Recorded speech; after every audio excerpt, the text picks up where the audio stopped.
तो संत समझाते हैं कि जैसे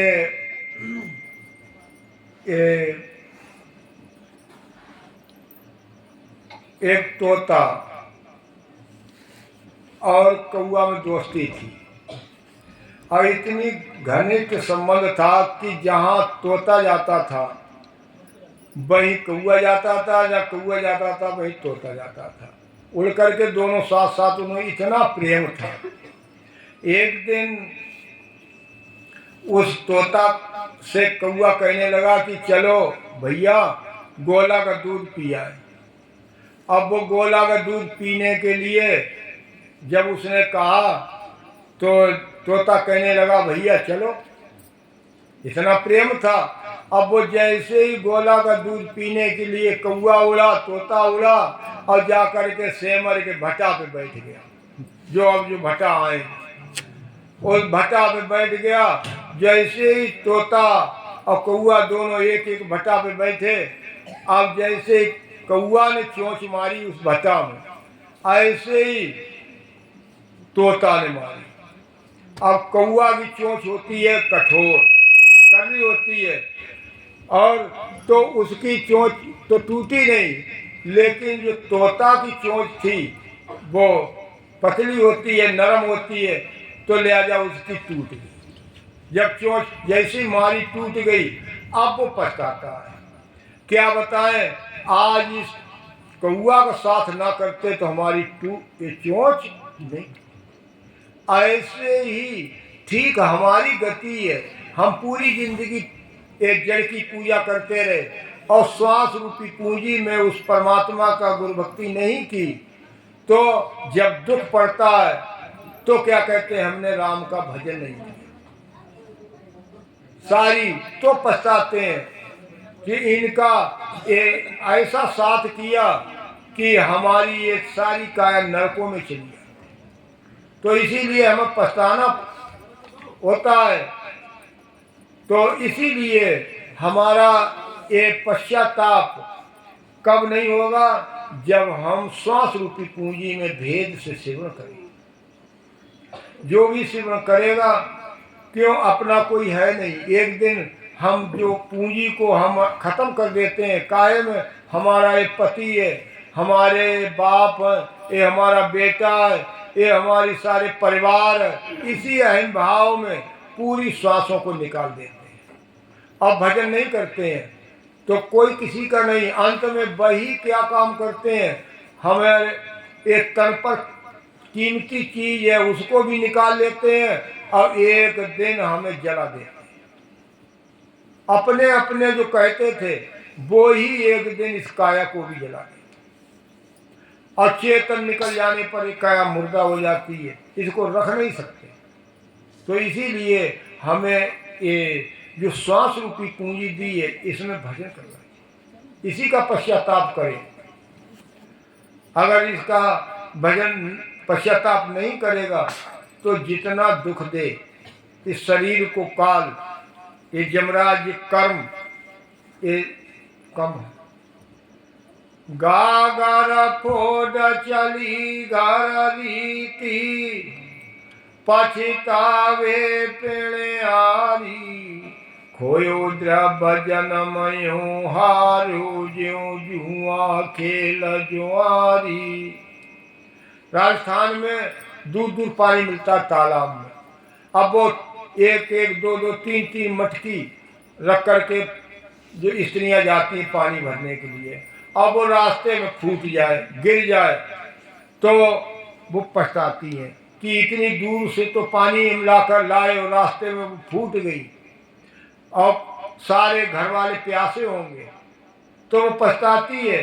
ऐसे ही हमें ये चार जुगा बिच एक वारा ओसर नर्तन पावे,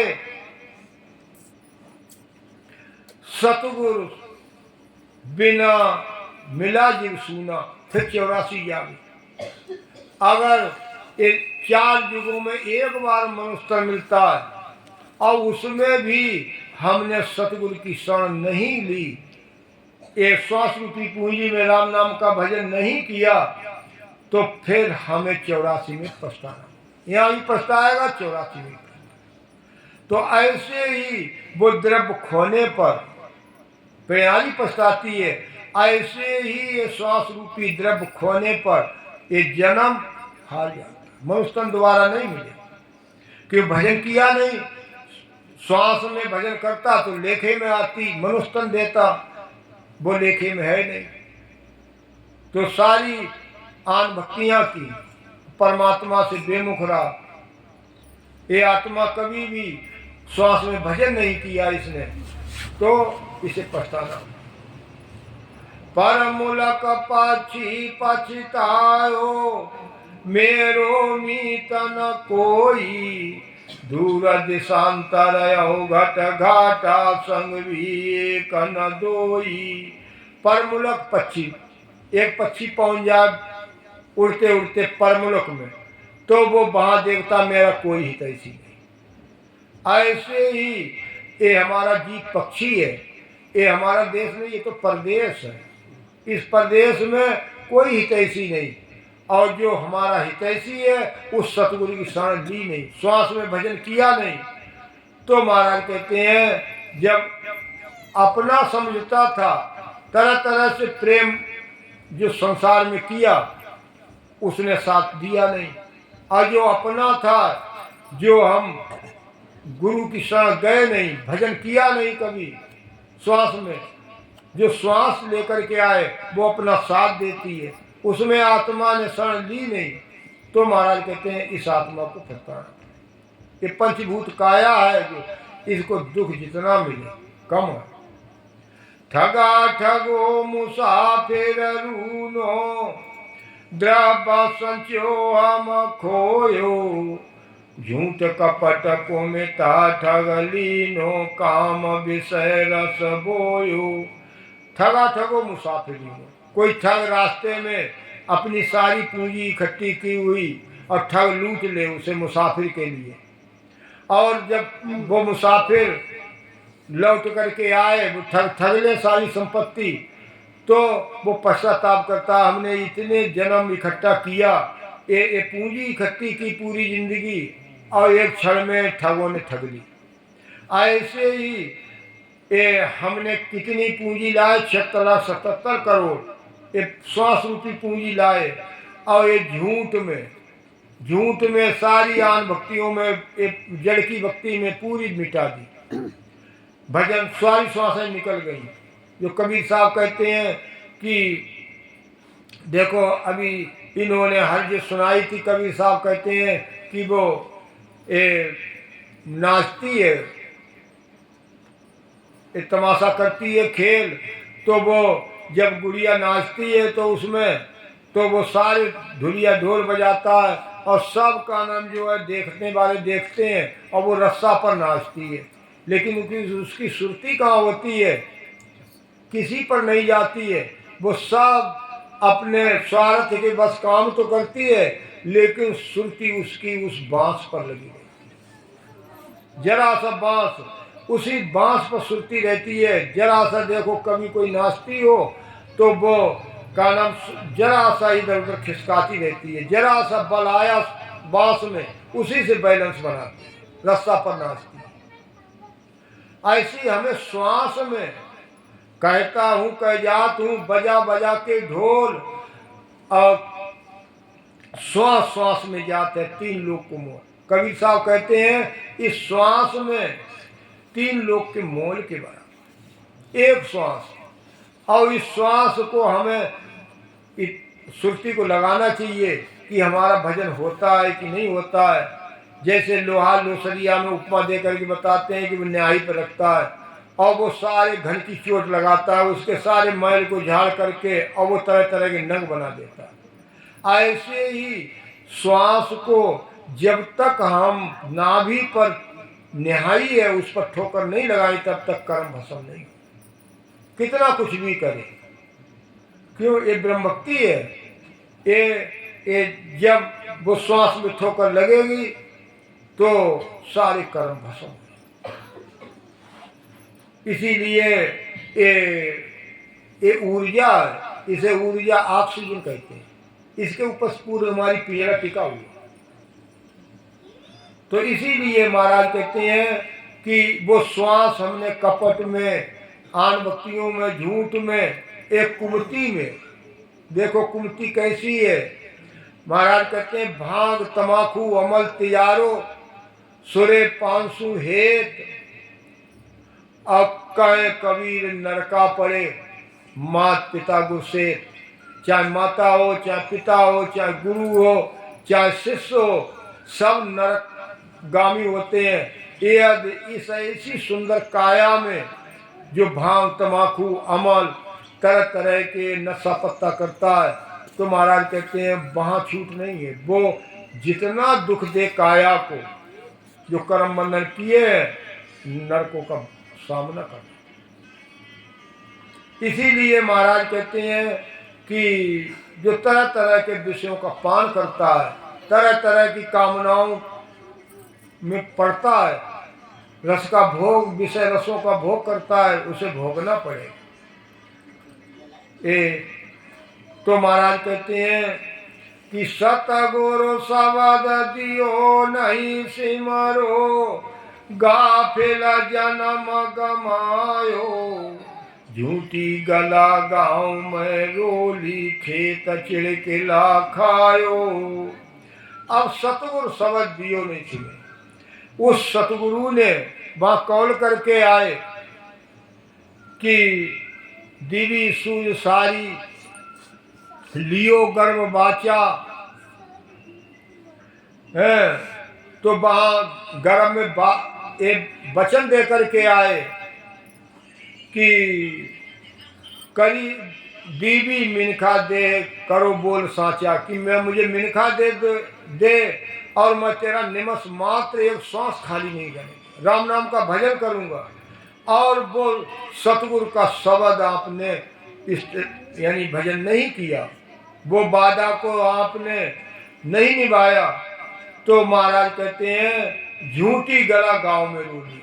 जैसे खेत में हमें खेत पिता ने दे दिया और उसमें हमने एक बढ़िया करके और उसमें फसल भी बो दी और फसल बो उसकी रखवाली नहीं की, तो सारी ये चिड़िया और पशु पक्षी उस खेत को खा जाए, एक कण नहीं मिले। ऐसे ही हम एक खेत दे दिया उस सतगुरु ने, उस परमात्मा ने, इसमें श्वास रूपी पूंजी रख दी और राम नाम रूपी कण को इसमें बखेरा नहीं, तो ये जो खेत है इसको ये चिड़िया, कर्म रूपी चिड़िया खा जाए। काल इसी को तो खाएगा, खेत को खाएगा।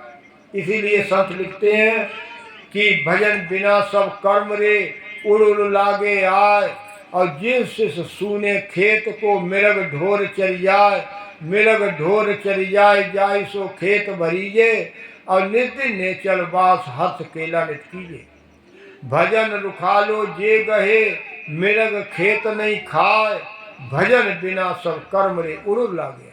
जब तक हम इस श्वास रूपी पूंजी में भेद लेकर के और राम नाम का भजन नहीं करेंगे, तो एक कर्म रूपी चिड़िया इस खेत को खा जाए। जो हमने कर्म बंधन किए हैं उनका परिणाम हमें भोगना हुआ। कटेंगे नहीं, कर्म बंधन लगेंगे, और काटने की विधि अपनाई नहीं। जो ये राम नाम का जब भजन करेगा श्वास रूपी पूंजी में, तो उसका अंग पलट जाता है। पारस से जब लोहा लगता है तो देखो लोहा कितना कठोर होता है, कितना काला होता है, और जब पारस से लग जाता है तो वो कंचन हो जाता है, रंग भी उसका बदल जाता है और नरम भी हो जाता है। ऐसे ही जब कोई अगर पापी कितना भी क्यों ना हो, क्यों ये वो परमात्मा की भक्ति पापी को नहीं देखती है, धर्मी को नहीं देखती है। जब वो धारण कर लेता है भेद से भजन, जब श्वास में करता है तो उसके अंदर सारे अवगुण खत्म हो और वो गुणों में परिवर्तित हो जाता है, सारे कर्म क्षय हो जाते हैं। तो इसीलिए हमें अगर इस खेत की रखवाली नहीं की और कोई चारा है नहीं, क्यों किसी डॉक्टर के पास जाते हैं जब बुखार आ जाता है, अब डॉक्टर से दवा ले आते हैं, दवा भी ले आए और आपने वो दवा यूज नहीं की, खाई नहीं, तो कहो बुखार दूर हो जाए, कभी नहीं। ऐसे ही श्वास रात दिन चल रही है और आपको इसका भेद भी नहीं है, श्वास है क्या चीज, परमात्मा है, गुरु क्या चीज है, किसमें बात करता है। अगर भेदू महात्मा मिल भी जाए और आपको भेद भी बता दे और फिर आप उसके अनुसार एक कर्म को नहीं करोगे, ये सिमरण नहीं करोगे मेहनत से, तब भी कर्म खत्म नहीं होगा, सब भोगना पड़ेगा। क्यों? जानबूझ के कर्म खराब करते। और समझबान सिर दोष नहीं, समझबान सिर खून, और जान महिमा क्यों करे ज्यों बावे अनभून, ज्यों बावे अनभून कहो का निपजे आई, यूं सतगुरु की मेहर समझ पर चढ़े न भाई। सुखराम दास फले फूले नहीं, रहे समझ सून, और समझवान सिर दोष नहीं, समझवान सिर खून। जो ना समझ है, जो भजन नहीं करता है, महाराज कहते हैं उसको तो उतना ही पाप लगता है, और जो भजन करके कर्म बंधन करता है उसे 100 गुना पाप लगता है, उसे कभी छूट नहीं है। महाराज कहते हैं, इसीलिए कहते हैं कि उस पर जब वो जानबूझ करके भजन नहीं करता, जानबूझ करके नियम का पालन नहीं करता है, तो उसे नरकों का ठिकाना, 100 गुना पाप भरना पड़ता। तो इसीलिए हमें सोच समझ करके और नियम का पालन करके हमें भजन करना। टाइम पौने 11। चलो टाइम कीजिए।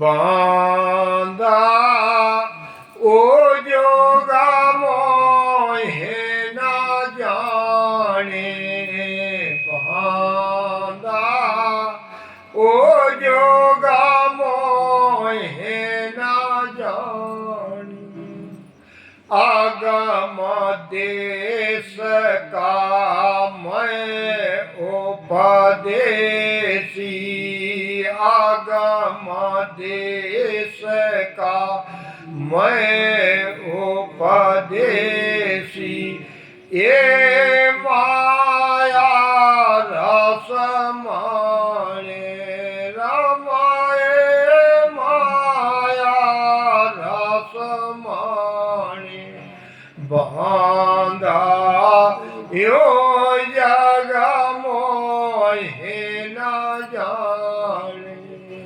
बांधा यो जग मोहे न जाने, जाड़ी सजीवन लाता खूंगा,